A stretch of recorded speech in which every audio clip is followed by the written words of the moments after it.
الذي نزل على رسوله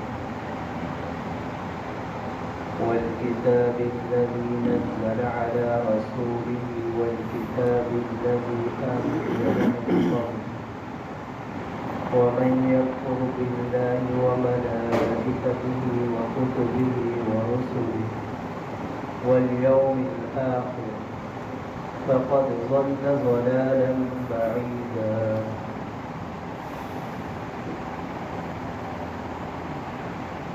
يا أيها الذين آمنوا اے ایمان والو آمنو ایمان لے آؤ اے ایمان والو ایمان لے آؤ باللہ اللہ کے ساتھ ورسولہ اور اس کے رسول کے ساتھ والکتاب اور کتاب الذی وہ جو کہ نزل نازل کی گئی علی رسولہ اس کے رسول پر اور وہ کتاب جو کہ نازل کی گئی اس کے رسول پر والکتاب اور کتاب الذی وہ جو کہ انزل نازل کی گئی من قبل پہلے سے ومن یکفر باللہ ومن اور جو شخص یکفر انکار کرے باللہ اللہ کے ساتھ وملائکتہ اور فرشتوں کے ساتھ وکتبہ اور کتابوں کے ساتھ ورسلہ اور رسولوں کے ساتھ والیوم الآخر اور آخرت کے دن کے ساتھ فقط تحقیق ضل گمراہ ہوا ضلالا گمراہ ہونا بعیدا دور. ایمانیات کے اندر سب سے بنیادی آیت یہ آیت جس کو ہم بچپن کے اندر سنتے آ رہے ہیں ایمان مجمل اور ایمان مفصل. وہی تذکرہ اللہ تبارک و تعالیٰ نے اس آیت کے اندر بیان فرما دی. پچھلی آیت میں اللہ تعالیٰ نے فرمایا یا ایھا الذین آمنوا کونوا قوامین بالقسط شہداء للہ اے ایمان والو انصاف کو قائم کرو اور اللہ کے لیے گواہی دو. تو انصاف کا تقاضا یہ ہے آمنوا باللہ ورسولہ کہ انصاف کا تقاضا یہ ہے کہ اللہ پر ایمان لایا جائے اور اللہ کی کتابوں پر اور اللہ کے رسولوں پر ایمان لایا جائے. یہ عین انصاف ہے. یہاں فرمایا یا ایھا الذین آمنوا آمنوا دو مرتبہ فرمایا کہ اے ایمان والو ایمان لاؤ. مفسرین فرماتے ہیں کہ اس کے اندر احتمالات فیہ ثلاثۃ احتمالات کہ اس میں 3 احتمالات ہیں. پہلا احتمال تو یہ ہے یہ ایمان والوں کو حکم ہے کہ اے ایمان والو دوموا علی ایمانکم کہ اپنے ایمان پر قائم اور دائم رہو. بھلے کتنے مصائب آئیں پریشانیاں آئیں ایمان نہیں چھوٹنا چاہیے. یہ خطاب ایمان والوں کو ہے کہ معلوم ہوا کہ ایمان کے بعد مصائب کا آنا ضروری پڑ گیا کہ ایمان کے بعد مسلمانوں پر تکالیف کا آنا قرآن کریم کی اس آیت سے ثابت ہوگی. چنانچہ بعض حضرات جو کہتے ہیں کہ آج ہم دیکھتے ہیں کہ دنیا کے اندر کفر دندناتا پھر رہا ہے, کافر بڑی ہی عیش و آرام عشرت اور راحت کی زندگی بسر کر رہے ہیں, صرف ایمان والے ہی پس رہے ہیں. دنیا میں کہیں بھی دیکھیں تو مسلمان ہی مظلوم ہیں, مسلمان ہی ظلم کی چکی میں پس رہے ہیں، اس کا ثبوت یہیں پر کہ نبی کریم صلی اللہ علیہ وسلم نے فرمایا کہ جب اللہ تبارک و تعالیٰ کسی بندے سے محبت فرماتے ہیں، اس بندے پر پریشانیاں اور مصائب بارش کی طرح برسانا شروع کر دیتے ہیں۔ تو یہاں پر ایک احتمال کہ یہ حکم مسلمانوں کو، دوسرا احتمال کہ یہ حکم اہل کتاب کو، یہود و نصارہ کو، کہ اے یہود و نصارہ کہ بعض کتاب پر تم ایمان لا چکے ہو، بعض رسولوں پر ایمان لا چکے ہو، حق کا تقاضا یہ ہے کہ آمنو باللہ و رسول، کہ بعض پر نہیں، جتنے بھی اللہ کی کتابیں ہیں، جتنے بھی اللہ کے رسول ہیں، سب پر ایمان لیں۔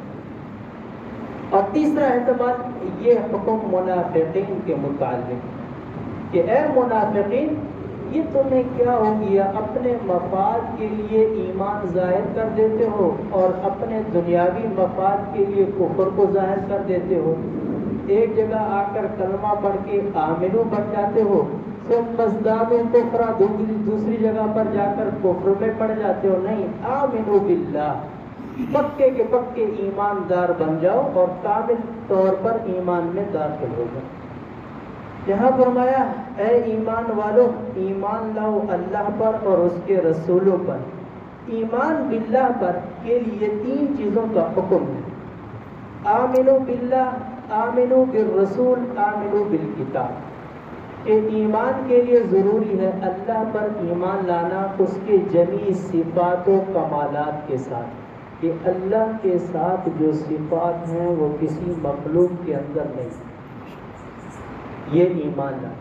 اگر ہم نے یہ سمجھ لیا کہ اللہ کی کچھ صفات مخلوقات کے اندر پائی جاتی ہیں، یہ ایمان باللہ نہیں ہے، کہ نعوذ باللہ یہ اللہ کی توہین اور تنقیص ہے۔ اور دوسرا وَرَسُولِهِ، اور اس کے رسولوں پر ایمان لانا۔ ایمان ہے اجمالی اور تفصیلی۔ ایمان اپنے رسول پر تفصیلاً ایمان لانا ضروری ہے، اور باقی جتنے انبیاء آئے ہیں ان پر اجمالاً ایمان لانا ضروری ہے، ورنہ 1,24,000 پیغمبر آئے، ہمیں تو تقریباً 50 کے نام آتے ہیں، باقیوں کے نام ہی نہیں آتے۔ صرف اتنا ہمارا ایمان ہونا ضروری ہے کہ جتنے بھی پیغمبر آئے اپنے وقت پر وہ برحق، اور وَالْكِتَابِ الَّذِي نَزَّلَ عَلَى رَسُولِهِ وَالْكِتَابِ الَّذِي أَنزَلَ مِن قَبْلُ۔ تیسری چیز یہ ہے کہ کتابوں پر ایمان لانا۔ قرآن کریم ہماری کتاب ہے، اس کے ایک ایک حرف پر ایمان لانا ایمان کے لیے شرط ہے، اور قرآن کریم سے علاوہ 100 صحیفے اور 3 کتابیں جو باقی ہیں ان پر اجمالاً ایمان لانا کہ وہ صحیفے بھی اللہ کی جانب سے اور ہمارا ان پر ایمان ہے، باقی اس کے اندر لکھا ہوا کیا ہے ہمیں اس کے بارے میں علم نہیں۔ اور یہاں پر اللہ تبارک و تعالیٰ نے فرمایا وَالْكِتَابِ الَّذِي نَزَّلَ عَلَى رَسُولِهِ وَالْكِتَابِ الَّذِي أَنزَلَ مِن قَبْلُ۔ یہاں نبی کریم صلی اللہ علیہ وسلم کی آخری نبوت اور آپ علیہ السلام کا خاتم النبیین ہونا ثابت، فرمایا کہ اس کتاب پر جو آپ کے رسول پر نازل ہوئی، یعنی قرآن کریم پر، اور اس کتاب پر ایمان لاؤ جو آپ کے رسول سے پہلے نازل کی گئی، تورات ہے، زبور ہے، انجیل ہے۔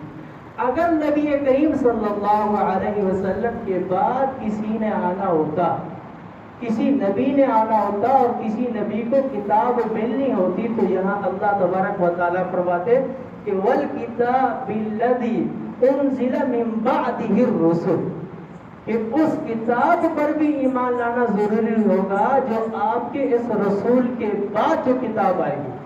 معلوم ہوا کہ نبی کریم صلی اللہ علیہ وسلم کے بعد رسالت ختم، قرآن کریم کے بعد کتاب ختم۔ مرزا غلام احمد قادیانی ملعون نے جو ایک کتاب لکھی التذکرہ، 600 صفحات پر مشتمل وہ کتاب ہے، وہ اس کتاب کے بارے میں یہ کہتا ہے کہ یہ کتاب التذکرہ قرآن کریم کا ایک جز ہے، جیسے قرآن کریم ہے ایسے ہی یہ میری کتاب التذکرہ ہے۔ جیسے احترام مسلمان قرآن کریم کا کرتے ہیں ایسے ہی احترام التذکرہ کا کیا جائے۔ جیسے قرآن کریم کے لیے طہارت، پاکی، جسم کا پاک ہونا، جگہ کا پاک ہونا یہ ضروری ہے، کپڑوں کا پاک ہونا، ایسے میری وہ کتاب جو پڑھ رہا ہے التذکرہ اس کے لیے بھی ان چیزوں کا پاک ہونا ضروری ہے۔ حالانکہ قرآن کریم کے اندر آ گیا ہے کہ نبی کریم صلی اللہ علیہ وسلم کے بعد نہ تو کسی رسول نے آنا ہے نہ ہی کسی کتاب نے آنا ہے۔ اور اسی طریقے سے یہاں اللہ تبارک و تعالیٰ نے فرمایا وَالْكِتَابِ الَّذِي نَزَّلَ عَلَى رَسُولِهِ وَالْكِتَابِ الَّذِي أَنزَلَ۔ یہاں عربی سے مناسبت کے لیے ایک بات عرض کر دوں کہ نبی کریم صلی اللہ علیہ وسلم کی کتاب کے لیے فرمایا گیا نزل علی رسول، اور باقیہ کتابوں کے لیے فرمایا گیا انزل من قبل۔ یہاں نزل قرآن کریم کے لیے اور انزل تورات، زبور، انجیل کے لیے مفسرین فرماتے ہیں اس کے اندر فرق ہے۔ نزل کہتے ہیں اس اتارنے کو جو تدریجاً آہستہ آہستہ چیز اتاری جائے، اسے کہتے ہیں نزل، اور جو یک بارگی اتارا جائے اسے کہتے ہیں انزل۔ انا انزلناہ فی لیلۃ القدر، وہاں قرآن کریم کے لیے فرمایا گیا انزلنا، کیونکہ اسی رات ہی پورا قرآن ایک ساتھ نازل کیا گیا۔ بقیہ قرآن کریم میں جہاں پر بھی نزول کا ذکر آئے گا وہاں نزل کا ذکر آئے گا، اور جہاں تورات، زبور، انجیل کا لفظ آئے گا وہاں انزل کا ذکر ہے۔ اور آگے فرمایا وَمَن يَكْفُرْ بِاللَّهِ وَمَلَائِكَتِهِ وَكُتُبِهِ وَرُسُلِهِ وَالْيَوْمِ الْآخِرِ، اور جو ان چیزوں کا انکار کرے گا، اللہ کا انکار کرے گا، ملائکہ کا انکار کرے گا، کتابوں کا انکار کرے گا، اور رسولوں کا انکار کرے گا، آخرت کے دن کا انکار کرے گا، فقد ضل ضلالا بعیدا، وہ دور کی گمراہی میں چلا ہے۔ اب یہاں پر ایک چھوٹا سا سوال ہوتا ہے کہ اللہ تبارک و تعالیٰ نے فرمایا آمنوا باللہ ورسولہ والکتاب الذی نزل علی رسولہ والکتاب الذی انزل من قبل، چار چیزوں پر ایمان ضروری ہے، اللہ پر، رسول پر، قرآن کریم پر، کتب سابقہ پر۔ اور جب انکار کا ذکر آیا وہاں پانچ چیزوں کا ذکر فرما دیا، وہاں پانچ چیزوں کا ذکر فرما دیا۔ اللہ کا انکار کرے گا، اور کس کا؟ ملائکہ کا انکار کرے گا، کتابوں کا انکار کرے گا، رسولوں کا انکار کرے گا، اور آخرت کے دن کا انکار کرے گا۔ یہاں پانچ چیزیں ہیں، انکاریات کے اندر، ایمانیات کے اندر چار چیزیں ہیں۔ اس کی وجہ یہ ہے کہ یہ بتانا چاہتے ہیں، مفسرین فرماتے ہیں کہ ایمانیات کے اندر جہاں ایمان لانا ضروری ہے اس بات کے اندر، وہاں منفی صورت میں بھی ایمان لانا ضروری ہے۔ مثال کے طور پر ایک آدمی کہتا ہے کہ وہ شراب پیتا نہیں ہے لیکن شراب کو حلال سمجھتا ہے، پیتا نہیں ہے لیکن سمجھتا اس کو حلال ہے، سود کرتا نہیں ہے لیکن سود کو وہ نفع کہتا ہے۔ تو یہ کیا ہے؟ اس بات کے اندر تو اس کا ایمان ہے، انکاریات کے اندر اس کا ایمان کمزور ہے۔ تو جیسے اس بات کے اندر ایمان ضروری ہے، انکاریات کے اندر جن چیزوں کا انکار کرنا ضروری ہے اس کا انکار کرنا اور اس کا اعلان کرنا بھی ضروری ہے۔ اور فرمایا والیوم الآخر، پانچویں چیز اس لیے بیان کی کہ یہ پانچ چیزیں ایسی ہیں کہ آنے والے دور میں ایک فرقے نے آنا تھا، وہ فرقہ ایمان باللہ پر بھی یقین رکھتا ہے، ایمان بالرسول پر بھی یقین رکھتا ہے، لیکن باقی چیزوں کا انکار کرتا ہے، جس کو دہریہ بھی کہتے ہیں، نیچریہ بھی کہتے ہیں۔ بہت سے پڑھے لکھے طبقہ اسی کے اندر بھی ہے، چلا گیا وہاں۔ تو وہ کیا کہتے ہیں کہ وہ یہ کہتے ہیں کہ ملائکہ کا کوئی وجود نہیں ہے، دو چیزیں ہیں، ایک ہے شیاطین اور ایک ہے ملائکہ۔ انسان کی جو اچھی طبیعت ہے وہ ہے ملائکہ، انسان کی جو بری طبیعت ہے وہ ہے شیاطین۔ اسی طریقے سے وہ کہتے ہیں کہ جنت اور جہنم یہ کوئی حصی چیز نہیں ہے، یہ کوئی ان کا کوئی وجود نہیں ہے، بس مر گئے تو مر گئے۔ بس یہ ہے کہ دنیا اگر اچھی گزری تو یہ جنت ہے، اور اگر دنیا میں پریشانی گزری تو یہی جہنم ہے، ورنہ اس مرنے کے بعد کوئی جنت اور جہنم نہیں ہے۔ ان کے رد کے لیے اللہ تبارک و تعالی نے فرمایا کہ نہیں، جو اس کا انکار کرے گا فقد ضل ضلالا بعیدا، وہ بہت بڑی دور کی گمراہی میں پل چلا جائے گا۔ آج بہت سے لوگ ایسے ہیں جو ان چیزوں کے اندر تعویل کر دیتے ہیں۔ یہاں اللہ تبارک و تعالیٰ نے اعلان فرما دیا کہ نہیں، تعویل کی گنجائش نہیں ہے، جو بھی انکار کرے گا وہ گمراہی کے اندر چلا جائے گا۔ اور آگے فرمایا فقد ضل ضلالا بعیدا، وہ ایسی گمراہی میں چلا جائے گا کہ اس کا ہدایت کی طرف پلٹنا محال ہو جائے گا۔ معلوم ہوا کہ یہ جو 5 چیزیں ہیں ان پر ایمان لانا از حد ضروری ہے۔ اگر کسی ایک کے اندر کمزوری پائی گئی، کسی ایک کا انکار پایا گیا، تو پھر یقیناً انسان اسلام سے، ہدایت سے، قرآن سے، حدیث سے بہت دور چلا جاتا ہے۔ پھر زندگی میں واپس پلٹنا اس کے لیے مشکل ہو جاتا ہے۔ دعا ہے کہ اللہ تبارک و تعالی ہمیں ایمانیات سمجھنے کی اور اس پر ایمان لانے کی توفیق نصیب فرمائے، اور